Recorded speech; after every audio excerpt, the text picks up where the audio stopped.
안녕하십니까. 7월 25일 마감 시황 방송을 시작하겠습니다. 먼저 잔고부터 살펴보겠습니다. 오늘 잔고는 969만원이고요. 마이너스 17만원입니다. 회복했던 게 다시 또 내려가고 있죠. 참, 좀 벌었다 싶으면 빠지고, 빠졌다 싶으면 올라가고, 계속 이 지금 반복하고 있는 상황인데요. 조금 속은슬이죠. 해서 이 7월달은 수익을 내고 싶은데 며칠 남지도 않았는데요. 이번 주가 마지막입니다. 마이너스 31만원입니다. 수익 전환할 수 있도록 최선을 다해서 열심히 하도록 하겠습니다. 오늘은 월요일이고요. 제가 월요일은 야근하고 들어와서 피곤하기 때문에 좀 지켜보다가 오늘은 정말 달콤하게 잔다 그래야 되나요? 꿀잠을 잔 것 같습니다. 아침에 상황이 안 좋게 흘러가니까 답답해가지고 이렇게 누워서 보고 있다가 잠들어 버렸는데요. 눈 뜨니까 3시였습니다. 그래서 오늘 비록 손실은 났지만 모처럼 달콤한 낮잠을 잘 수 있어가지고 기분은 지금 상당히 좋습니다. 상쾌합니다. 손실 난 건 손실 난 거지만, 그 손실조차도 그냥, 담담하게 받아들일 수 있는 그런 어떤, 마음가짐이 필요하지 않을까. 조금 이렇다고 해서 스트레스 받으면 안 되겠죠. 진짜 오늘도 화가 좀 많이 났는데요. 오전에. 이 화가 나면 지는 겁니다. 세력이나 특히나 외국인 기관들한테 자꾸 당하니까 화가 나는 거죠. 그러니까 화가 난다는 건 제가 돈을 잃었다는 얘기고, 제가 잃었다는 얘기는 외국인 기관이 돈을 벌었다 이렇게 해석할 수 있을 겁니다. 그래서 일단 화가 안 나도록 마인드 컨트롤을 좀 열심히 해야 되겠다 이런 생각을 합니다. 어쨌거나 오늘 잘 자고 일어났고요. 지금 컨디션은 상당히 좋은데 문제는 자고 일어났기 때문에 오늘 장 중에 무슨 일이 있었는지 자세히 보지는 못했습니다. 그래서 제가 받는 범위 내에서 제 생각을 설명을 드리도록 하고요. 혹시 제가 빠뜨린 부분에 대해서 의견 주실 분은 댓글에 적어주시면 제가 참고를 하도록 하겠습니다. 다음 방송할 때 반영을 하도록 하겠습니다. 자, 먼저 시장인데요. 자, 미정시가 금요일에 빠졌습니다. 빠질 때가 됐었죠. 3일 동안이나 올랐으니까 빠지는 건 당연했을 겁니다. 시장이 생각보다는 지금 견조하게 미증시 같은 경우에 올라가고 있는 상황입니다. 악재가 해소되지 않았음에도 불구하고 러시아 우크라이나는 지금 러시아 쪽에서는 협상을 하고 싶은 의사가 조금 있는 것 같아요. 왜냐하면 이제 점령해놓은 땅을 방어하기가 쉽지가 않기 때문에 그래서 주말 동안에 나왔는 러시아 외무장관이 이집트 가가지고 했던 말을 들어보면 우크라이나의 곡물을 해상으로 수출하는 부분에 합의를 봤었죠. 합의를 보고 나서 그 다음 우크라이나 항구 오데사 항구를 다시 폭격을 해버렸는데요. 그래서 이제 이게 러시아가 러시아답게 했다 이런 소리도 있긴 했는데 일단 그 부분을 이야기하면서 러시아는 전쟁을 그만둘 협상을 하고 싶다 할 의사가 있다. 근데 우크라이나 측에서 그럴 의사가 없고 서방에서 자꾸 우크라이나를 부추기고 있는 상황이다. 이런 쪽으로 이야기를 한 것 같습니다. 그래서 대화하고 싶다는 의사를 살짝 비쳤는데 우크라이나가 전혀 대화를 안 하고 싶은 것 같아요. 끝까지 이 뺏긴 땅을 찾아야 되겠다. 그래서 이 부분이 접점을 찾지 못하고 있는 것 같고요. 서로가 어느 정도 팽팽하기 때문에 쉽게 협상이 되지 않는 것 같습니다. 한쪽이 압도적으로 강해버리면 지는 쪽에서 항복하는 의미로 이제 협상이 될 건데요. 그렇지 않고 이제 팽팽하다 보니까 시간이 오래 걸리는 겁니다. 언젠가는 끝이 나겠지만 당장은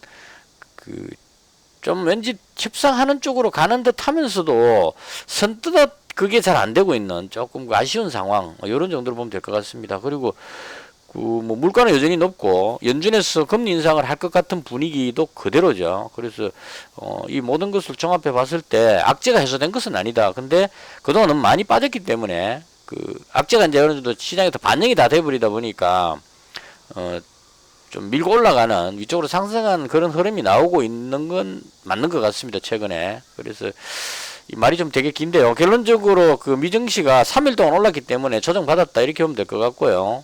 외형상으로는 스냅이라는 그 소셜 미디어 업체가 실적이 상당히 안 좋게 나온 것 같아요. 그래서 이 업체가 한 39%인가 하락을 한 것 같고요. 급락을 했었고, 덩달아서 이제 관련 쪽에 있는 종목들, 트위터 같은 이런 종목들이 하락을 하면서, 트위터는 하락하지는 않았던 것 같습니다. 그 어떤 실적 우려감, 뭐 이렇게 하면서, 그 나스닥 지수가 좀 빠지는, 다우지수는 빠졌다가 약간 들어올리는 모습이 나왔고, 나스닥이 좀 빠지는 그런 그림이 나왔습니다. 그래서 이 조정은 뭐, 당연히 그냥 나올만 했다 이렇게 보면 될 것 같아요. 보시면 나스닥을 기준으로 보시면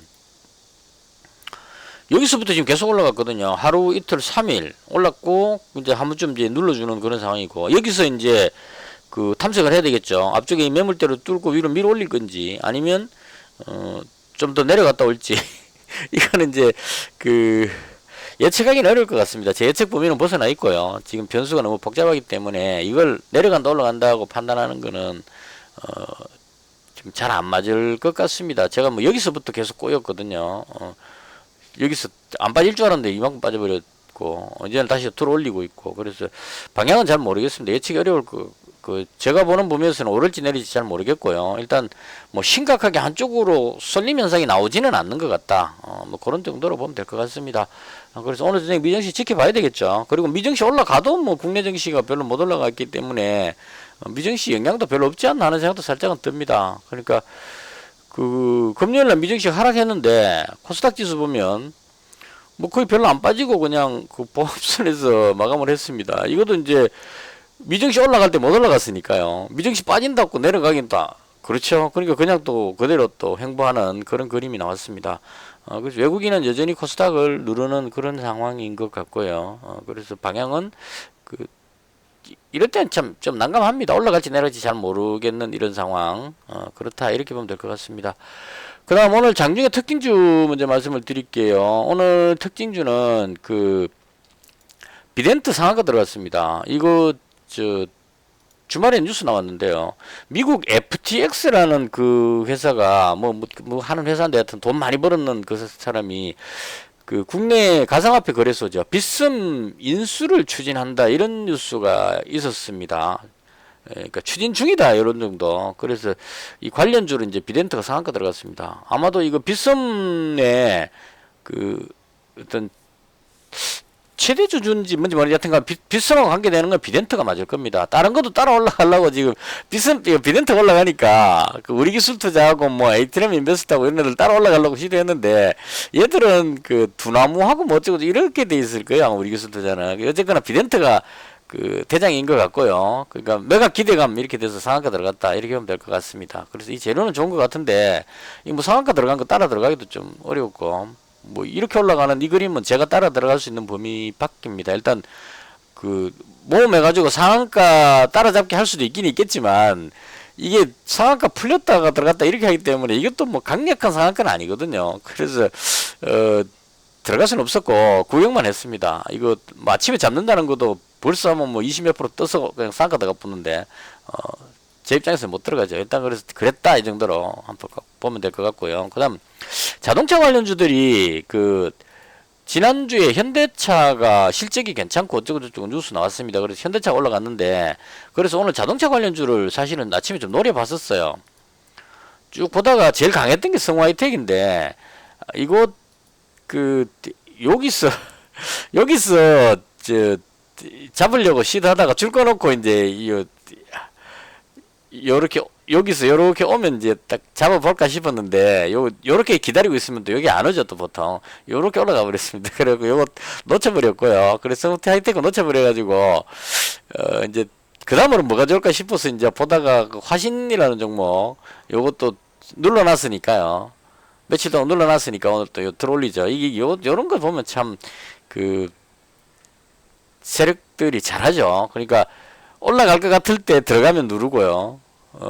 요 갭 딱 뜨면 눌러가지고 쭉 빼죠. 그럼 손절시키고 이제 손절 다 하고 나면 다시 또 오늘 같은 날은 또 들어 올립니다. 또 변화 없이 그냥 현대차 실적 좋고 이거는 꾸준하게 그냥 있는 일인데, 현대차 보시면 지금 꾸준하게 올라가고 있는 그림이 나오고 있죠. 현대차는 꾸준하게 올라가는데 그 관련 부품 업체가 여기 이제 그 올라갔다 내려갔다 올라갔다 내려갔다 이렇게 따라오면은 패대기 쳐갖고 손질시키고 손절하면 또 다시 끌어올리고 이렇게 이제 하는 거죠. 그래서 요거 한번 들어가 봤는데 뭐 아침에 요거에 못 끌어올려가지고 그냥 샀다가 바로 거의 뭐 본전선에서 팔았습니다.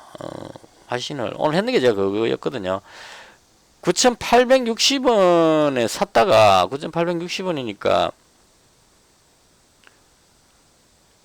요 일단 올라갔다가 조정받고 여기서 이제 다시 올라가는 요걸 노리고 여기서 들어갔는데 9,860 여기서 딱 잡았는데 올라가다가 힘이 없길래 요것도 밀리면 난감해질 것 같아서 그래서 대충 요쯤에서 그냥 정리를 해버렸습니다. 그래서 자동차 현대차 실적이 좋다 보니까 관련주 쪽으로 그 부품주 쪽으로 이렇게 좀 올라가는 그런 그림이 나오는 것 같아요. 그 오늘 이 상한가 들어간 종목이 또 하나 있었는데 내가 금량이라는 이런 이거는 2차전지였고 뭐 어쨌거나 그 자동차 관련주들이 조금 올라가긴 했는데 요것도 시장 상황이 뭐 좋다는 보장만 있으면 지금이라도 들어가면 되는데 이게 시장 상황이 자꾸 오르락내리락 하니까요. 쓰던 들어가기도 조금 그렇고 이래가지고 들어갈라 말라 하다가 그냥 정리해버렸습니다. 그래서 대충 이렇게 움직였던 것 같고요. 그 다음 이제 제가 가지고 있는 종목 쪽에 원숭이 두창 관련한 뉴스가 있었습니다. 주말에 WHO에서 원숭이 두창을 비상사태 선언을 했습니다. 확진자가 한 달 새에 5배로 늘어났다 이렇게 해가지고 이제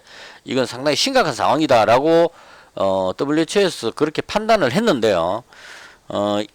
그래서 이제 주말 동안에 게시판 들어가 보면 이제 원숭이 두창 관련주 어느 게 대장이냐 마느냐 해갖고 이제 엄청나게 의견이 분분했습니다. 그래서 그 일반적으로 미코바이오메드 얘가 예전에 원숭이 두창 처음 뉴스 나왔을 때 이렇게 올라갔기 때문에 얘가 대장으로 인식이 됐던 것 같아요. 오늘 한 이게 한 10% 정도 10% 정도 떠가지고 밀올리는 모션이 나왔는데 결국은 뒤로 밀려버렸습니다. 끌어올리다가 여기서 쭉 끌어올려 가다가 쫙 밀려버렸죠. 그래서 요것도 그 시장 반응이 재료 노출 이런 개념은 아닌 것 같아요. 왜냐면 원숭이 두창이 이제 확산하고 있으니까. 그래서 그 호재성 뉴스 나와가지고 갭으로 뜨니까 누른다 이런 흐름으로 보시면 맞지 않을까 싶습니다. 그러니까 이게 그 뉴스가 없었으면 얘가 이렇게 길게 음봉으로 이렇게 빠지지도 않았겠죠. 여기서부터 그냥 출발해갖고 약간 횡보하는 듯한 이런 그림이 나왔겠죠. 그리고 뭐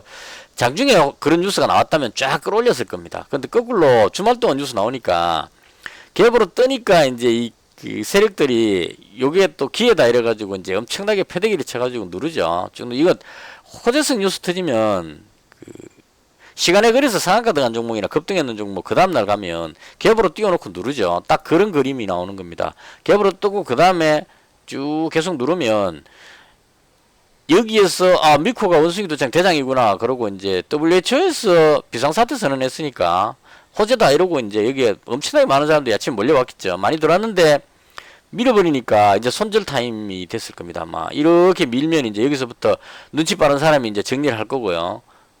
그 다음 이제 요쯤 오면 이제 못 버티겠다 싶은 사람이 이제 장 끝날 때까지 1시쯤 되고 나면 이제 3시에 장 끝나니까 미수풀 배팅 해놨는데 이거 3시 되면은 이제 가져갈 수 없죠. 그러니까 이제 안 되겠다 싶어갖고 던지기 시작하면 쭉 빠지는 겁니다. 이제 손절하죠. 그래서 이제 이 손절하면 여기서 이제 다시 원위치 됐다는 얘기입니다. 원위치 되면 여기서 매도 쳤던 세력들이 여기서 이제 사면 되겠죠. 그러면 이제 이 공매도 개념으로 이익이 나는 거라고 보면 될 것 같습니다. 제가 생각할 때 그런 것 같아요. 얘들이, 주식은 항상 있으니까, 걔들은.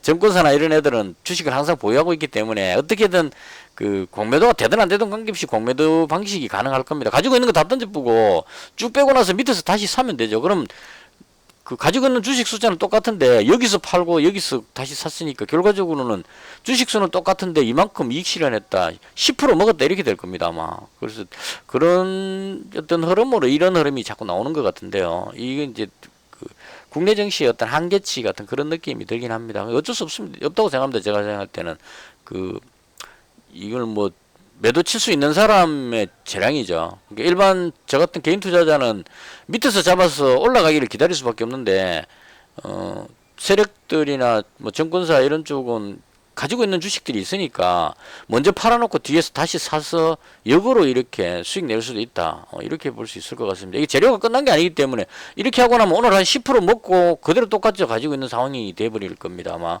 아니면 아직까지 다 못 샀으면 조금 더 눌렀다가 밑에 좀 더 뺐다가 여기쯤에서 다시 사면 되죠. 눌렀다 들었다 놨다 하면 또 이 손절 못한 사람이 또 손절을 할 겁니다. 그 손절 좀 시키고 그 다음에 이제 다 먹고 나서 그 다음 쫙 당겨 올리겠죠. 일봉으로 보면 이제 눌러놨다가 이제 하루 이틀 요렇게 그 눈치 보면서 좀 물량 모았다가 올라가야 되겠다 싶으면 이제 쫙 당기겠죠. 이런 식으로 이제 갈 겁니다. 그래서 뭐 어쩔 수 없다고 봅니다. 이거는. 그래서 그 전반적으로 다 밀렸습니다. 제가 보기에 원숭이 두창은 미코바이오메드 얘가 거의 초창기 원숭이 두창 나왔을 때 이때부터 대장격으로 인식됐던 진단키트 쪽입니다. 그 종목이었고요. 그리고 그 이후에 원숭이 두창 진단키트는 그 여러 업체에서 지금 그 진단키트를 만든 걸로 알고 있는데요. 진매트릭스 이 종목도 그 뉴스가 있었던 것 같고, 그 다음에 제놀루션 요도 뭐 핵산 어쩌고 저쩌고에서 원숭이 두창 그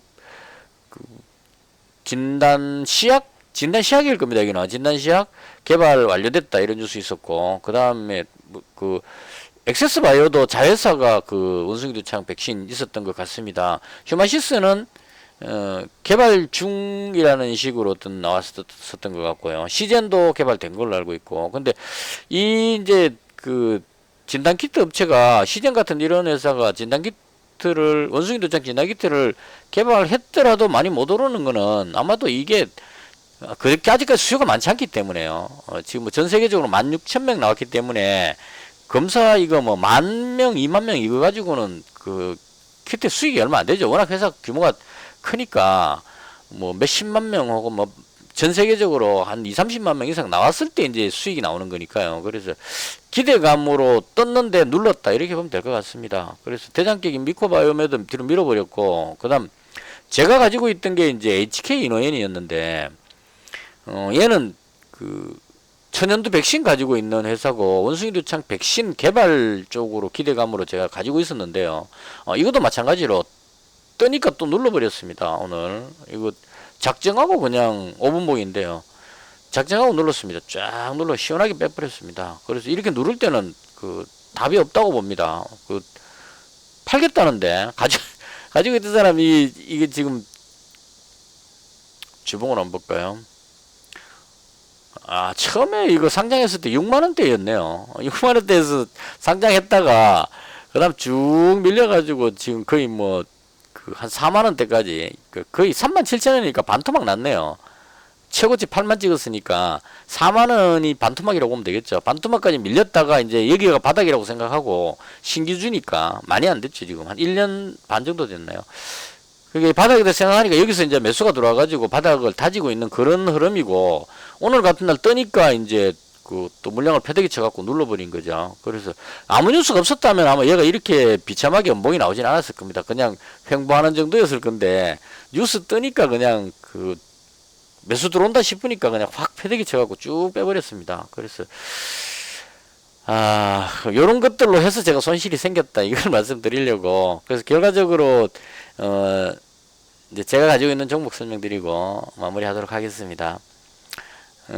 제가 HK 이노엔을 300만원 비중 좀 많이 가지고 있었고요. 휴마시스 100, 엑세스바이오 100. 요거는 이제 그 코로나 확산 때문에 가지고 있는데 주말에 3만 몇천 명 해가 약간 줄었죠 또. 그러니까 7만 명까지 가다가 3만 명대니까 확 줄었다 이런 생각이 들어서 이제 약간 누르는 그런 느낌이고, 원래 일요일날은 많이 적게 나옵니다. 그 확진자가 수요일 발표되는 확진자가 가장 많이 나오니까 이번 수요일에 얼마 나오느냐 이렇게 이제 봐야 되겠죠. 그리고 저는 개인적으로 그 지금을 보고 들어간 게 아니고 가을쯤을 보고 들어갔기 때문에요. 지금 여름인데도 불구하고 이 정도 나오니까 가을쯤 되면 이제 겨울을 앞두고 있으면 확진자가 또 한 20만에서 30만 명 뭐 이렇게 나오지 않을까. 생각보다 좀 빠르게 늘고 있다고 봅니다. 제가 보는 기준에서는. 지금 현재 거의 뭐 지난주에도 7만 명 찍었을 정도니까, 일본이 지금 13만 명 넘기고 나서 거의 20만 명 수준으로 가는 것 같아요. 그래서 이런 식으로 가고 있기 때문에, 물론 이제 코로나가 확산되더라도 뭐 중환자가 별로 없고 하기 때문에 봉쇄 조치 이런 건 없을 겁니다. 이건 뭐 그런 쪽이 아니니까요. 확진자가 늘어나면 진단 키트는 필요할 겁니다. 검사를 해야 뭐 확진인지 아닌지를 알 수 있죠. 치료제가 있더라도 감기인지 코로나인지 구분을 해갖고 코로나 걸렸을 때 코로나 치료제가 사용될 겁니다 아마. 그래서 그런 의미로 이제 저는 진단키트를 가지고 있는 거고, 이건 뭐 가을까지 가겠다 생각하고 그냥 100만 원씩 잡은 거라서 그냥 가지고 있는 그런 상태입니다. 그 괜히 오늘 그 원숭이 도창 비상사태서 내버리는 바람에 거꾸로 또 얘도 같이 눌렸습니다 뒤로. 그래 밀린 그런 상황이었습니다. 그리고 HFR하고 고려재간 가지고 있었는데 이건 정리해버렸습니다. 왜냐면 시장이 오르락내리락 하니까 이게 그 홀딩하는 것도 좀 부담스럽기도 하고, 개인적으로 이 원숭이 도창 쪽에 이쪽에 조금 집중하려고 다른 종목을 많이 가지고 있으면 풀배팅 해놓으면은 이제 이 여유 자금이 없는 상태이기 때문에 어떤 변화가 생겼을 때 그 현금이 없으면 좀 문제가 될 수 있겠다 싶어가지고, 그래서 그 다른 종목은 다 정리해버렸습니다. 고려정하고 HFR, 그리고 우지는 제가 금요일날 가지고 있던 거를 그 금요일날 시간에 그래서 다 정리해버렸습니다. 오늘 판 게 아니고, 금요일날 얘기 좀 안 나오는데요. 금요일날 거의 다 팔아버렸습니다. 왜 그랬냐면, 이게 그 원전수 방류라는 뉴스가 있긴 한데, 이 뉴스가 당장 방류하는 게 아니더라고요. 내년쯤 방류할 것 같다, 뭐 이렇게 이야기하더라고요. 그래서 이제 그 급등했다가 오늘 좀 다 밀렸을 겁니다 아마. 그렇죠. 그래서 우지는 그 금요일날 바로 정리해버렸고, 그 다음 나머지 그 고려제강도 이거 앞에 매물 벗기고 올라가려면 시간이 좀 걸릴 것 같아서,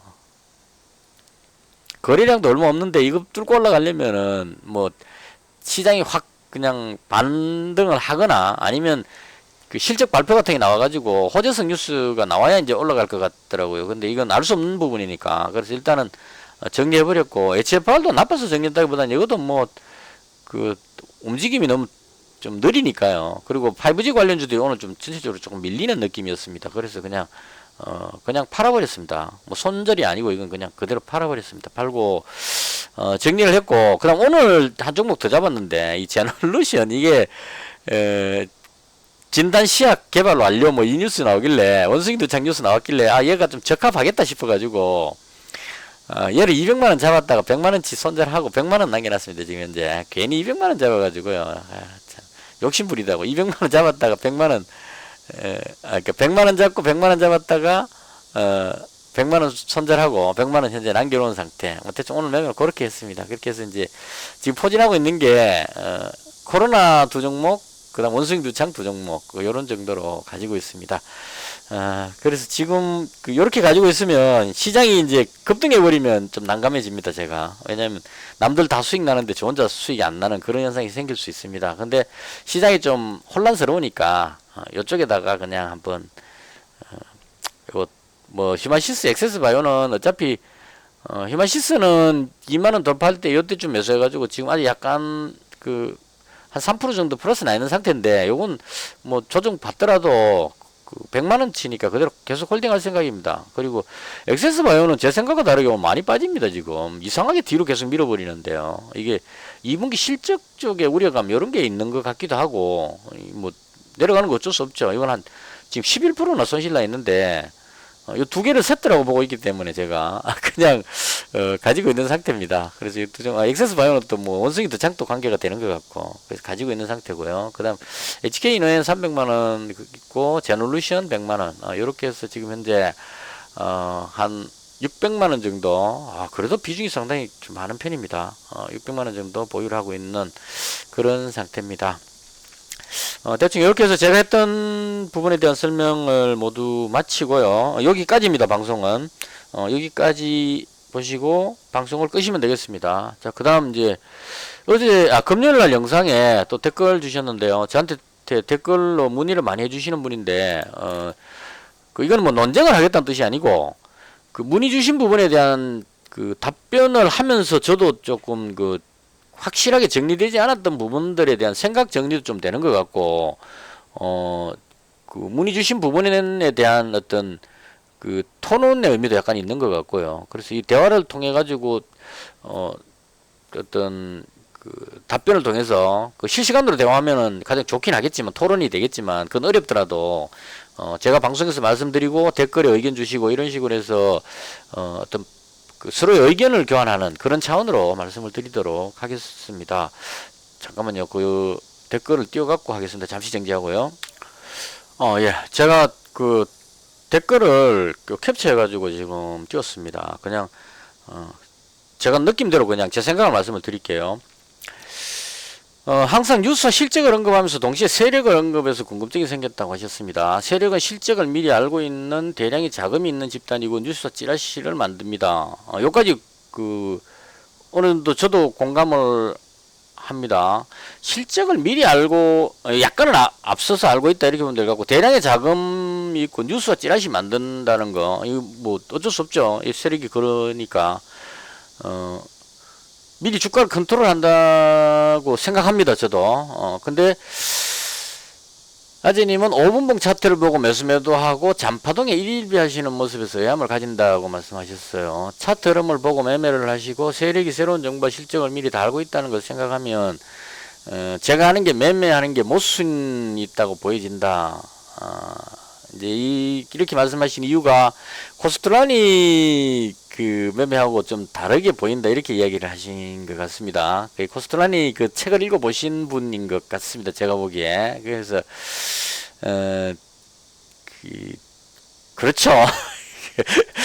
코스트라니 선생님 책 보면 거의 보면 장기 투자입니다. 보면은 그래서 근데 회사의 가치를 보고 투자하고 기다리는 매매 요거는 아닌 것 같아요. 이건 워렌 버핏 같지 않나요? 그 가치 투자는 워렌 버핏으로 그러니까 그 회사의 기업 가치를 분석해 가지고 가치보다 주가가 낮으면 사 가지고 올라올 때까지 기다리는 이게 이제 워렌 버핏 쪽인 것 같고요. 코스트라니 그 선생님은 가치 투자라기보다는 어떤 뉴스를 보고 그 뉴스가 어떤 영향을 줄지를 예측해 가지고 제가 생각을 하고 매매한다 이렇게 계속 말씀드리는데 코스트라니 선생님이 그 핵심적으로 소심파 투자자 4가지 요건이 그 돈, 생각, 인내, 행운입니다. 그러니까 여유로운 자금으로 시간에 쫓기지 않는 내가 자유롭게 할 수 있는 여유로운 자금, 돈에다가 그다음 매매를 할 때 어떤 생각이 필요합니다. 무조건 이게 생각이 맞고 틀리고 중요한 게 아니고 생각을 하고 매수를 해야 된다는 거를 이야기를 하셨고요. 그 다음 그렇게 했다면 생각이 틀리지 않으면 인내, 홀딩을 하는 거고 그 다음 운도 좀 따라줘야 된다. 이렇게 이제 이 4가지 중에 한 가지라도 흐트러지면 이 소심파 투자자가 되기 어렵다. 그러니까 내가 여유자금이 없으면 눌릴 때 손실을 못 견디고 손절해 버리게 되겠죠. 그래서 이렇게 해버리고 나면 이거 그 코스트라니 투자법은 되지도 않는구나 이렇게 된다는 얘기입니다. 그 다음 생각을 하고 매매했는데 이 생각이 잘 안 맞았을 경우 이럴 때 또 손실이 발생하면 이거 아니네 이렇게 된다는 얘기고 생각하고 매수했는데 못 버텨갖고 팔아버리는 경우 이럴 때도 안 되네 이렇게 되는 겁니다. 그리고 다 맞게 했는데 운이 안 따라가지고 운이 안 따를 수도 있습니다. 어떤 이유로 해서 이제 예를 들어서 러시아 우크라이나 전쟁이 끝날 것 같은 분위기라서 딱 샀는데 뭐 푸틴이 그냥 갑자기 공격을 더 해가지고 반대로 가버렸다. 그러면 이제 이건 운이 나쁜 거죠. 그래서 그럴 때는 이제 손절 이렇게 하고 나면 이 소심파 투자가 깨져버리는 거라고 이야기를 합니다. 그래서 이제 그 생각을 통한 매매를 하는 거라고 저는 해석을 했습니다. 그 책 읽으면서 회사 가치 보고 투자하는 거하고 조금 다를 것 같습니다. 가치 투자하는 것 같으면은 기업 실적 분석이라든가 뭐 이런 기업 분석해가지고 뭐 퍼하고 뭐 이런 거 있잖아요. 그거 해가지고 뭐 저퍼주를 공략한다거나 뭐 이렇게 해가지고 사가지고 그 가치에 도달할 때까지 그러니까 그 회사의 실적보다 주가가 떨어져 낮게 나와 있을 경우에 그걸 잡아가지고 그 기업 실적만큼 따라올 때까지 그냥 계속 장기 투자로 버티면 올라온다 대체로 이런 식이 회사 가치 투자하지 싶은데 요건 아닌 것 같아요. 어떤 이슈가 터졌을 때 새로운 뉴스가 코스트라니 선생님이 말씀하셨을 때 순종 투자자라고 이야기합니다. 장기 투자자하고 단기 투자자하고 중간에 있는 게 순종 투자자인데요. 장기 투자자는 지금 여기 말씀하신 것처럼 코스트라니 선생님이 이제 장기적으로 길게 보고 매매하는 이거 이야기하시는 이게 이제 장기 투자자고 이게 가장 좋다고 말씀하시는 거고 그다음 이제 부안해동파 단타하는 사람들 이게 이제 단타 매매고 그 중간에 있는 게 순종 투자자입니다. 순종 투자자는 뭐냐면 단타는 어떤 뉴스가 발생되면 그걸 보고 그냥 바로 들어갔다 나왔다 하죠. 그 뭐 차트를 이용하거나 뭘 이용해갖고. 근데 순정 투자자는 그 장중에 수많은 뉴스가 지나간 뉴스를 다 보는 겁니다. 보면서 반응을 하지 않는 겁니다. 특정 뉴스에만 반응한다는 거죠. 그러니까 장중에 있어 보면 그 오늘 같은 경우는 빗썸 인수, 그 다음에 뭐 원숭이 두창 관련 뉴스, 뭐 현대자동차 실적 뉴스 이런 뉴스들이 많이 나옵니다. 나오면 그 뉴스들에 다 반응하는 게 아니고 뉴스를 계속 보고 있다가 그 중에 이 뉴스가 앞으로 어떤 주가에 영향을 줄 만한 뉴스다 싶을 때 반응을 하는 이게 이제 순종 투자자거든요. 그래서 그런 식의 어떤 이거 마다 이렇게 가버렸죠. 그래서 그런 식의 매매를 하려고 노력한다. 이렇게 말씀을 드리고 싶습니다. 그러니까 이 코스트라니 선생님 책을 보면 왜 그러니까 코스트라니 선생님 책에 나오는 대로 안 하느냐 이제 이걸 이제 물어보시는 것 같아서 제가 왜 안 하는지에 대한 설명을 드리는 겁니다. 지금 코스트라니 선생님 책에 설명해 놓은 거하고 다르게 하고 있거든요. 코스트라니 선생님은 어떤 장기 투자 관점입니다. 그 책에 초반에 나오는 그 많은 사람들이 인용하는 부분이 있습니다. 우량주, 예를 들어서 코스피 200에 있는 종목을 내가 한 뭐 돈이 한 1억 정도 있다. 그럼 1억을 가지고 삼성전자를 비롯한 현대차 한 종목에 하는 게 아니고 코스피 200에 있는 종목도 쫙 해가지고 그 우량주에 아니면 코스피 200 바스켓 투자를 해도 되겠죠. 해갖고 한꺼번에 쫙 사놓고 수면제 먹고 10년 동안 자고 일어나면 대박이 나 있을 것이다. 10배 오르면은 1억이 10억 된다. 이런 얘기 앞부분에 서두에 그렇게 나와 있습니다. 그래서 대부분의 사람들이 그거 보고 코스트라니 선생님은 장기 투자를 하는구나. 먹고 10년 동안 자고 일어나라고 얘기했으니까 장기 투자를 보는 겁니다. 이렇게 해석하는 사람이 있는 것 같은데 제가 봤을 때 그거 아닌 것 같아요. 왜냐하면 정규 방송 끝났습니다. 이건 이제 개인적인 이야기니까 왜 방송 길게 하노 이렇게 하기 엇깁니다. 이건 이제 질문에 대한 답변이니까.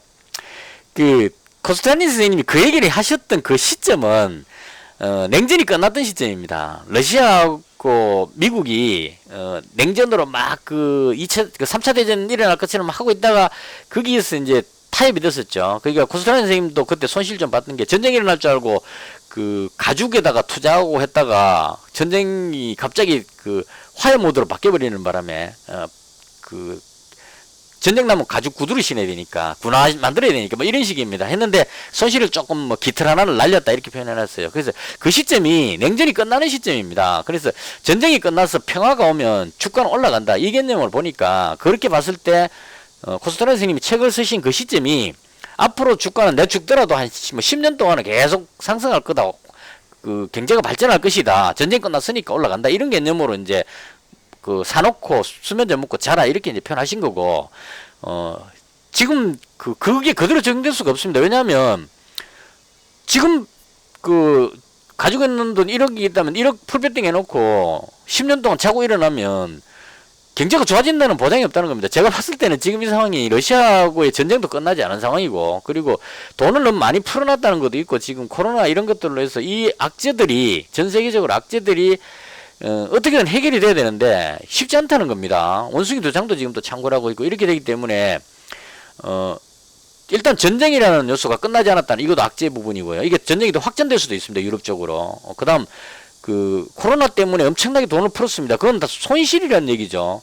사람들이 일을 못하고 그냥 놀고 있었는데 그냥 달러 찍어갖고 뿌린 겁니다. 그래서 이 부분은 어떻게든 손실 먼저 땡겨갖고 빚내갖고 쓴 거죠. 우리나라도 지금 코로나 핑계로 해갖고 뭐 소득 주도 성장 해갖고 돈 막 뿌리다가 코로나 걸렸다 그러니까 코로나 전 세계가 돈 푼다 이래갖고 더 빌려갖고 지금 부채가 1000조에 해당하는 부채를 그냥 확 뿌려버렸습니다. 돈을. 이건 빚내갖고 쓴다고 봅니다. 제가 보는 관점에서는 한 가정이 있는데 형편이 어려워요. 그러면 알뜰하게 해갖고 돈을 모아갖고 저축을 하든 투자를 해서 돈을 모아갖고 그 돈 갖고 벌어서 쓰는 거는 괜찮지만 카드 깡하고 뭐 카드도 돌려막기 하고 돈 막 빌려가지고 빚내갖고 막 경제생활을 한다.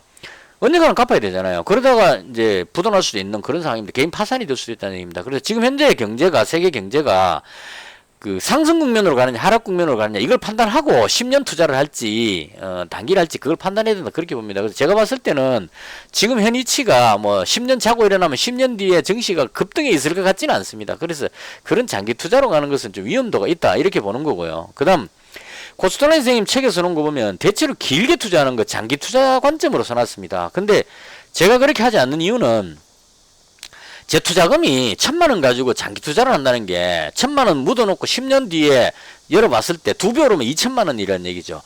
이거 답이 안 나온다는 얘기입니다. 그래서 투자금이 좀 작을 때는 약간의 위험을 감수하더라도 모험을 해야만 하는 그런 상황. 돈 많은 사람은 그냥 취미생활식으로 해서 쭉 빠졌을 때 한번 쭉 사놓고 뭐 한 1, 2년 뒤에 올라갔을 때 팔고 그다음 또 한 뭐 1, 2년 그냥 쉬면 되죠. 이렇게 하면 되는데 저 같은 경우는 그게 아니니까 위험을 감수하고 짧은 기간으로 매매를 하는 겁니다. 그래서 제가 하는 게 조금 그 코스트라니 선생님 책에 나오는 방식대로 하는 건 코스트라니 달걀을 이야기를 하면서도 그렇게 보이지 않는 건 대충 이제 이런 의미로 볼 수 있을 거예요. 예를 들어 휴마시스 이렇게 보면 그 일봉상으로 봤을 때 이렇게 내려왔을 때 이 바닥권에서 사놓고 올라갈 때까지 기다리는 뭐 이런 상황. 그러니까 뭐 주봉이나 월봉 맞춰놓고 바닥권에 왔을 때 여기서 사가지고 여기쯤 갈 때까지 기다리는 했다가 여기서 팔고 뭐 이런 식으로 이제 매매를 하는 이게 이제 아마 코스트라니 선생님 방식이었을 겁니다. 그러니까 돈 많은 사람들 이런 사람들은 진짜 주가가 많이 빠졌다 싶을 때 그 코스닥 주봉 뭐 혹은 월봉 떼어놓고 쭉 빠져갖고 대충 한 이 정도 혹은 아직까지 안 사고 있는 사람도 있을 수 있을 겁니다. 더 빠지면 여기서 이쯤 왔을 때 사야지 그러고 아직까지 그냥 돈 가지고 있는 사람도 있을 수 있습니다. 돈 많은 사람이라면. 그럼 쭉 빠졌을 때 여기서 이제 매수를 하는 이런 방식이 코스트라인 투자법에 맞을 겁니다. 아마 워렌 버핏도 그 얼마 전에 매수 한번 들어갔을 겁니다. 이게 이제 많이 빠졌다고 싶으니까 바닥이라고 생각하고 매수하고 홀딩을 하고 있겠죠. 그런 방식인데 제가 하는 방식은 그렇게 길게 갈 수가 없는 상황이니까 제 나름대로 해석을 해본 겁니다. 짧게 줄여가지고. 그러니까 이걸 주봉으로 띄워가지고 여기서 이렇게 돌릴 때 여기서 사가지고 여기쯤에서 사가지고 홀딩하고 또 여기 오면 팔고 뭐 이렇게 길게 보는 게 아니고 이걸 일봉으로 나놓고 매매를 다시 또 더 쪼개갖고 분봉으로 다시 또 땡긴 겁니다. 더 줄인 겁니다. 그러니까 길게 보고 코스트라니 선생님이 책에 써놓은 내용을 이걸 단축해갖고 짧게 그러니까 코스트라니 선생님이 월봉으로 그 기준을 잡았다면 예를 들어서 월봉을 나놓고 매수 매도를 잡아가지고 그럼 한 1년 걸리겠죠. 이게 월봉이니까 잡고 한번 파는데 쉽게 말하면 여기서 잡아서 여기서 판다면 6개월 여기서 여기까지 가려면 1년 반 여기서 여기 판다면 한 2년 정도 이렇게 보고 매매하는 게 이게 이제 코스트라니 투자법이라면 저 같은 경우는 일봉으로 나놓고 이 일봉 기준으로 오를지 내릴지 판단해 갖고 매매를 분봉으로 매매를 하는 겁니다. 쪼개가지고 그러면 한 2, 3일 정도로 이거 그 제 나름대로 생각해 본 겁니다. 이게 좀 이상하게 들릴 수도 있긴 있겠네요. 지금 말하면서도 제가 좀 약간 웃기긴 한데요. 그러니까 그 1년짜리로 장기 매매하는 거를 줄여가지고 2, 3일 정도로 확 줄인 겁니다. 제 나름대로 예상을. 그래서 제가 매매하는 건 대체로 한 3, 4일 정도 선 잡고 혹은 일주일 정도 잡고 매매하는 겁니다. 그래서 일주일 정도 잡고 그걸 매매할 때는 이제 더 쪼개갖고 세분화 시켜야 되겠죠. 이거 일본 가지고 일본 이 하나 둘 셋 넷 이 일본 가지고 그림을 그 사는 매도 타이밍을 못 잡으니까 사야 되겠다 싶은 그림이 나왔을 때 매매는 분봉을 띄워놓고 하는 겁니다. 분봉을 띄워놓고 그날 최대한 잘 잡아가지고 약간 수익 나는 그림으로 맞춰놓으면 3, 4일 정도 뒤를 볼 수 있다 이런 의미죠. 그러니까 예를 들어서 화신이라는 종목을 사고 싶다. 얘가 좀 봤을 때 10,000원 돌파하고 나면 쭉 강하게 한번 올라갈 것 같다. 한 3, 4일 내로 강하게 쫙 치고 올라가는 그림이 나올 것 같다 싶으면 대충 여기쯤에서 잡아야 되겠죠. 근데 이걸 그 여기서 잡았다가 쭉 밀리면 손실 나 있기 때문에 이게 그 버티기가 힘들어진다는 얘기입니다. 그래서 이걸 손실 나지 않는 가장 좋은 타이밍을 잡기 위해서 분봉을 보는 겁니다. 그래서 오늘 같은 경우 들어갔던 이유도 이 흐름에서 위로 좀 더 올라가는 그림이 나왔다면 시장이 좋아져 가지고 위쪽으로 올라가는 그림이 나왔다면 일봉으로 봤을 때 10,000원대 쭉 위로 올라가는 이 그림이 나올 수 있다는 얘기죠. 이렇게 나오면 그 다음을 볼 수 있다는 겁니다. 이렇게 끌어올리는 그림이 나왔다면 그 다음에 일봉이 여기를 뚫고 저항대를 뚫는 거니까요. 강하게 위로 한두 번 치고 올라갈 수 있다는 얘기죠. 그럼 이때 매도를 한다 이런 관점으로 제가 이제 보는 겁니다. 그래서 다시 돌아가서 코스트라니 선생님이 말씀하신 그런 장기 투자를 할 수 있는 제 여건이 아니기 때문에 이걸 그 한 3, 4일 정도로 그 1년을 3, 4일짜리로 줄여놓고 이 3, 4일 안에 승부를 보겠다. 왜냐면 시장이 워낙 지금 불확실하니까 3, 4일에 승부를 보는데 그걸 매매할 때 분봉을 가지고 매매를 한다. 이렇게 설명을 드리겠습니다. 그 다음 이제 이 차트를 참고를 하니까 차트 매매인데 뭐 굳이 자꾸 생각할 것 없이 차트 공부해갖고 차트를 하는 게 낫지 않나 이렇게 이제 이야기를 하셨는데요. 요건 조금 다릅니다. 코스트라인 선생님도 차트에 대한 언급을 책에 해놓으셨어요. 그 몇 번 언급하셨는데 그 이런 얘기 나옵니다. 그 학생들 모아놓고 그 강연할 때였던 것 같아요. 투자자들 모아놓고 강연할 때 하면서 뭐라고 얘기했냐면은 차트는 전부 뻥이다. 말도 안 되는데 차트는 그 지나온 과거와 현재까지는 그릴 수 있는데 미래는 그릴 수 없다. 이 다음 순간에 어떻게 될지는 그릴 수 없다. 그려지고 나서 해석은 가능합니다. 그러니까 분봉 띄워놓고 여기서 쭉 올라가는 그림이 나오면 차트상의 기법으로 이거 올라가는 거다라고 설명이 가능하다는 얘기예요. 그리고 제가 지금 줄 꺼놓은 것도 이게 뭐 알아서 꺼놓은 게 아니고 꺼놨는 줄 위치에 와서 눌린다는 겁니다. 그러면 차트의 저항대가 어쩌고 저쩌고 해서 밀린다. 이런 식으로 설명은 다 되는데 여기서 이렇게 올라가는 이 그림 다음에 올라갈지 내려갈지는 모른다는 얘기예요. 차트 분석으로는. 알 수 있는 것처럼 설명은 되는데 올라가고 나면 설명은 되는데 이걸 다음을 그릴 수 없다 이렇게 써놨습니다 책에. 그래서 차트는 거짓말이다라는 강연을 했는데 그때 그 강연장에 들어왔던 차트 전문가가 강의를 듣다가 코스트라 선생님한테 질문한 겁니다. 코스트라 선생님 제가 밖에 있는 제 차가 뭔지 아십니까? 해갖고 수억짜리 어마어마한 좋은 차를 타고 있다는 얘기예요. 차트 책을 써갖고 차트 내가 이론을 연구해가지고 내가 엄청난 돈을 많이 벌었다. 코스타 선생님이 차트로 돈 번 사람은 없다고 이제 강의를 하니까 내가 있지 않느냐 이렇게 이제 질문한 거예요. 그때 코스타 선생님 뭐라고 했냐면은 당신이 좋은 차를 타고 다니는 거는 차트로 돈 번 게 아니고 그 차트 이론을 설명한 책 팔아갖고 돈 번 거다. 그 책 읽고 돈 번 사람은 없다. 이렇게 이제 설명을 하셨어요. 그래서 저는 그걸 믿는 겁니다. 차트로는 답이 없다. 이렇게 개인적으로 생각을 하는 겁니다. 그래서 이 차트 저도 왜 안 해봤겠습니까? 십몇 년 전에 할 때 그때는 당연히 차트로 했겠죠. 그래서 여러 가지 했습니다. 보조지표 떼어놓고 보조지표 많이 나오죠. 지금 오래돼가 용어도 다 잊어버렸는데 뭐가 뭐를 교차하면 매수고 그다음 뭐 꺾이면 매도고 하는데 이게 또 그렇게 그림이 안 나오죠. 꺾여서 매도했는데 다시 올라가면 이거는 이제 잘못된 신호 가짜 신호다 이래갖고 이땐 다시 매수다 뭐 이렇게 설명을 계속 해놨습니다. 이게 차트가 자꾸 변하니까 변화되는 걸 또 이론으로 만들어갖고 또 다른 이론을 내는 거예요. 뭐가 뭐를 돌파하면 매수다 이랬는데 매수했다가 다시 또 팍 꺾이면 이건 가짜 돌파다. 가짜 신호다. 이렇게 해갖고 그때는 매도다 또 이렇게 이야기를 합니다. 근데 빠졌는데 다시 또 올라가면 그걸 또 다시 설명을 합니다. 가짜 매수인 줄 알았는데 이게 진짜였다. 이렇게 또 설명해버리니 이론은 지나간 과거에 대한 설명은 다 된다는 얘기죠. 그래서 그건 저도 해볼 만큼 했고요. 그래서 제가 하는 방식은 저는 차트로 어느 정도 해보다가 손실 보고 다 정리 한번 했습니다. 경험 다 했습니다. 그 과정은 다 거쳤고요.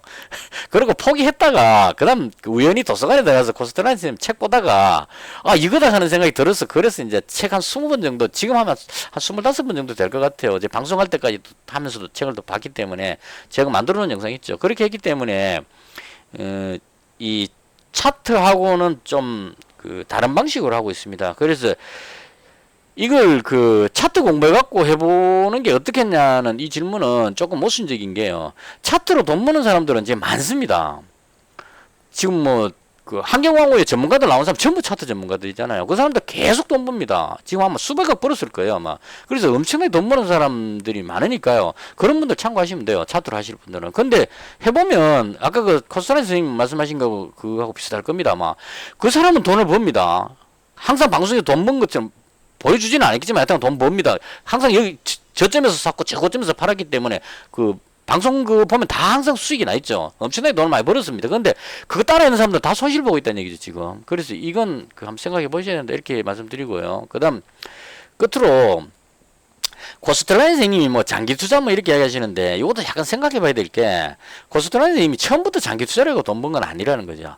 돈을 어느 정도 벌고 나서 2차 대전 일어나기 전에 프랑스 파리에서 정구사 객장에서 일하면서 이제 주식을 배운 겁니다. 배워가지고, 유학비 돈 받아가지고, 농부의 아들이었죠. 유학 보내준 돈 가지고 정권사 객장에서 일하면서 그거 갖고 투자를 막 한 겁니다. 해가지고 좀 어느 정도 벌었다 까먹다 하다가 한 2번 정도 다 뜯어먹었습니다. 뜯어먹고 그 다음에 이제 돈이 없으니까 거기서 이제 정권사 객장에서 딜러 일하면서 주문 넣어주고 뭐 이래갖고 이제 수수료 챙겨 돈 받고 이렇게 해가지고 그 미천을 마련한 겁니다. 그럼 이제 우리 돈으로 치자면 한 1, 200만 원 가지고 시작했겠죠. 그거 갖고 하다가 이게 이제 운 좋게 탕 맞아가지고 돈이 좀 벌리니까 그 다음 돈을 제가 봤을 때 책 읽어보면 어디에서 가장 많이 벌었냐면은 파생에서 그 하락 베팅, 그 숏이라고 이야기하죠. 그 보통 숏 친다고 이야기하죠. 요즘은 그 코인 투자하는 사람들이 많았고 숏이라고 이야기하는데요. 하방 베팅 해가지고 선물이나 옵션 같은 걸로 하방 베팅하고 돈을 많이 벌었어요. 그 책 보면 나옵니다. 그러니까 코스트라 선생님이 최초의 작은 돈으로 돈을 키울 때는 단타 매매를 했다고 보는 게 맞을 겁니다. 그 선물 옵션이니까요. 그래서 그때 책에 뭐라고 써놨냐면은 남들이 주가가 폭락하고 2차 대전 그 독일이 프랑스를 침공하는 그 시점이니까 주가가 계속 빠지고 있었겠죠. 근데 코스트라 선생님은 돈을 계속 번 겁니다. 왜냐하면 숏을 쳤기 때문에 하방 배팅을 친 거죠. 그러니까 그렇게 하고 나서 보니까 뭐가 문제였냐면 돈을 엄청나게 벌어가지고 작은 돈으로 예를 들어서 막 200만 원 가지고 그 옵션 뭐 풋옵션 배팅하면 잘 쳐갖고 잘 맞으면 뭐 100배 이렇게 나와버리니까 엄청난 돈이 생기는 겁니다. 2억씩 막 이렇게 200만 원이 2억이 돼버린다는 얘기죠. 그렇게 해서 돈 벌었는데 뭐가 문제였냐면 돈을 벌어가지고 유명 레스토랑 가서 이제 고급 요리를 딱 시켜놓고 먹으려고 보니까 내 주변에 있는 모든 사람들이 돈을 잃어가지고 시대에 빠져 있더라는 얘기죠. 그래서 남들이 다 고통스러워하는데 나 혼자 기쁘니까 기쁘지가 않더라. 그래서 그때부터 마음을 바꿨습니다. 아, 이건 그 돈은 벌지 몰라도 그 하방 배팅은 돈은 벌지 몰라도 이 정서적으로 남들하고 이 공감대가 형성이 안 되니까 그래서 숏을 다 청산하고 나도 이제 상반 배팅이라고 바꿨는데 그때 바닥 쳤던 그러니까 독일군이 프랑스를 침범하면서 주가가 빠질 대로 빠져가 최바닥 쳤다가 독일군이 프랑스 파리 근교에 왔을 때 주가가 폭등합니다. 그 책에 써놨어요. 왜 폭등하냐면 이것은 이제 웃기죠. 그 고스란히 운이 어느 정도 있었다는 얘기를 말씀드리는 겁니다. 독일군이 프랑스 파리를 점령하면 전쟁이 끝난다. 전쟁 끝나면 증시가 다시 새롭게 상승할 것이다. 이렇게 하고 독일군이 프랑스 파리를 점령하는데 사람들이 미친 척하고 전부 다 매수를 막 하니까 폭등해버린 겁니다. 그러니까 그 타이밍이 절묘했다는 거죠. 계속 숏 쳐갖고 그 매도 쳐갖고 돈 엄청나게 벌었는데 남들하고 이게 좀 그 정서적인 교감이 안 되니까 나도 이제 적게 먹더라도 나도 같이 남들처럼 올라갈 때 수익 내갖고 같이 기뻐하고 싶다 이러고 이제 콜 쪽으로 상방으로 딱 그 배팅을 했는데 그때 사람들 심리가 전쟁 끝난다 이러고 이제 확 끌어올려 버린 겁니다. 그때 다시 또 한 번 더 맞아버린 거죠. 대박이. 그래서 엄청나게 돈을 벌고 독일군이 파리 바로 입구에 들어왔을 때 그때 다 청산해갖고 보따리 사갖고 미국으로 대피를 합니다. 그러니까 코스닥에서 몇 수 현명했다는 얘기죠. 대표를 해서 엄청 돈 벌어갖고 대표해갖고 거기서 이제 미국 가서 그 돈 가지고 전 세계 전후에 2차 대전 끝나고 나서 경제가 다시 살아날 때 그때 전 세계에 갖다 막 투자하니까 이탈리아의 자동차 회사 사갖고 뭐 쉽게 말하면 100원짜리 주식이 만원씩 가는 이런 식의 경험을 하신 겁니다. 그러니까 장기 투자라고 얘기를 하시는 거고요. 그때 그 코스트라 선생님한테 객장에 와가지고 주가 폭등하니까 주식 사야 된다고 이야기했던 그 사람은 어떻게 됐느냐. 독일군이 파리를 점령하고 정권사 객장이 다 점령되고 나서 그 정권사가 문을 닫죠. 그리고 그 주식이 전부 다 휴지가 돼버립니다. 전쟁이 끝나는 게 아니고 그게 휴지가 되고 그 친구는 그 독일군들한테 잡혀갖고 총살당했던 이런 이야기가 나옵니다. 그래서 이거 말씀드린 거는 너무 길었다 오늘. 코스트라 선생님도 제가 봤을 때 초창기 때 그 노잣돈 마련할 때 어느 정도 배팅할 수 있는 돈 마련할 때는 장기 투자로 묻어두고 이거 아니었을 겁니다. 아니고 그냥 그 숏도 치고 선물 옵션 막 이렇게 짧은 매매 단타 매매 해갖고 돈을 번 겁니다. 그게 어느 정도 벌리고 나서 그 다음에 이제 전환을 잘했다는 얘기죠. 타이밍상으로 우량주 장기적인 투자 이게 2차 대전 끝나고 났으니까 딱 좋은 시점이잖아요. 전후에 전 세계가 폭락해 있는 그 상태에 전쟁 때 벌어놓은 돈 가지고 전 세계에다가 돈을 쫙 사놓고 그냥 전 세계 돌아다니면서 이탈리아의 가장 유명한 자동차 회사, 이탈리아 패전국가니까 망할 것 같아서 100원짜리 할 때 사놓고 나중에 한 몇 년 뒤에 가니까 그게 만원 돼 있더라. 이런 식으로 돈을 다 모은 겁니다. 그렇게 해서 이제 성공했네. 이런 케이스고요. 그래서 제가 추구하는 거는 3, 4일짜리 스윙 투자로 짧게 해갖고 지금 그 보시기에는 뭐 안타깝게 보일 수도 있을 겁니다. 뭐 손절했다가 또 샀다가 팔았다 벌었다 까묻다 계속 반복하고 있는 것 같게 보이시겠지만 이렇게 해서 버는 어떤 상황만 다 이렇게 반복적으로 숙달이 돼가지고 제가 어느 정도 벌린다면, 예를 들어 제가 지금 1,000만 원인데 2,000만 원이 되면 한 번 더 그 방식으로 해서 4,000만 원 만들면 그 다음에 이걸 쪼개가지고 2,000만 원은 현물 투자라고 2,000만 원은 선물 투자 쪽으로 옮길 겁니다. 그러면 이제 하방으로 빠질 때도 가능하죠. 주식 팔아보고 선물 매도를 치면 되니까. 이런 식으로 해서 제가 과거에 돈 잃었던 거에 역순으로 올라가는 방식으로 그렇게 지금 구상을 하고 있는 상태입니다. 설명이 되게 길었는데요. 그래서 그 마지막으로 결론적으로 제가 말씀드리고 싶은 거는, 제가 하는 방법이 좀 다르게 보일 수는 있을 겁니다. 매매할 때, 이 많은 매물에, 매물이 있으니까 두드려 맞고 내려가잖아. 딱 그 지금 상봉 그림에 차트로 봤으면 여기 상봉인데 여기서 바로 팔아야지. 이거 사는 것도 또 여기서 왜 사냐. 이거 지금 이 많은 매물 뚫고 이거 언제 올라간다고, 여기서 제가 샀을 때 여기니까요. 여기서 왜 샀느냐 뭐 이렇게 볼 수도 있을 겁니다. 근데 제가 보는 관점은 그게 아니라는 얘기죠. 원숭이 도창이 1개월 만에 5배 늘었는데 여기서 1개월 만에 또 5배 늘면 10,000명이 50,000명이 되는 거고요. 그래서 한 번 더 늘면 25만 명이 돼버리게 되겠죠. 이렇게 늘어날 가능성이 있기 때문에 이 종목을 잡은 거고, 그 원숭이 도창 백신을 개발하고 있으니까, 천연두 백신 갖고 있으니까 이 회사가 가장 만들 가능성이 높다 싶으니까 이 종목을 가지고 있는 거고, 이런 식입니다. 그래서 물론 이제 저런 건 있겠죠. 뭐 이제 상장한 지 얼마 안 됐기 때문에 이 회사가 초기에 잡혀있던 그런 보호에서 풀리면서 매물 나오고 뭐 이런 것들이 있을 겁니다. 그런 과정 거치겠지만, 최종적으로 원숭이 도창과 관련해서는 그 백신이 제일 가장 중요하지 않겠느냐. 그렇게 해야 끝이 날 것 같으니까. 옛날에는 우리 다 천연두 백신 다 맞았거든요. 어릴 때 불주사라 그래가지고 제가 어릴 땐 다 맞았습니다. 그래서 지금 어린이도 걸렸기 때문에 미국에 2명인가 걸렸죠. 이런 상황이면 새로운 백신보다는 천연두 백신 기존 가지고 있는 검증된 백신으로 접종할 가능성 뭐 이런 것까지 생각하고 잡는 겁니다. 그래서 대충 이런 식으로 생각하고 매매하는 거기 때문에 차트 관점에서 봤을 때 좀 다르게 보일 수 있다. 그러니까 히마시스 같은 이런 종목을 2만원 여기 돌파할 때 여기서 잡았는데요. 저는 좀 가을에 확진자 폭증하면 한 20만 명 나오면 여기 가겠다 생각하고 잡은 거고요. 단기에 너무 빠르게 올라가니까 이거 왜 이렇게 빠르게 올라갔네 조금 이제 당황스럽긴 합니다. 근데 지금 눌리는 게 정상이고요. 이게 이렇게 오르락내리락 하다가 한 20만 명 나오면 여기를 가지 않을까 이렇게 생각합니다. 그래서 이제 그렇게 잡는 거고, 차트 그림과는 다르게 움직인다. 그래서 차트 매매하는 쪽으로 보시려면 그쪽 전문가들 많습니다. 여러 가지 차트 기법 이용하잖아요. 그러니까 그런 분들 참고해서 하시면 되고,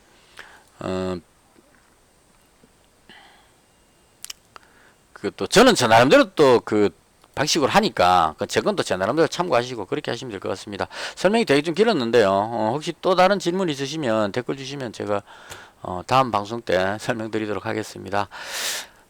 어쨌거나 오늘은 월요일이고요. 푹 자고 일어나서 컨디션은 지금 좋은 편이고, 내일부터 또 지금 가지고 있는 현금으로 한 370만원 정도 되죠. 이걸 가지고 또 3, 4일을 보고 또 매매를 하도록 그렇게 하겠습니다. 이것으로 방송을 모두 마치겠습니다. 시청해 주셔서 대단히 감사합니다.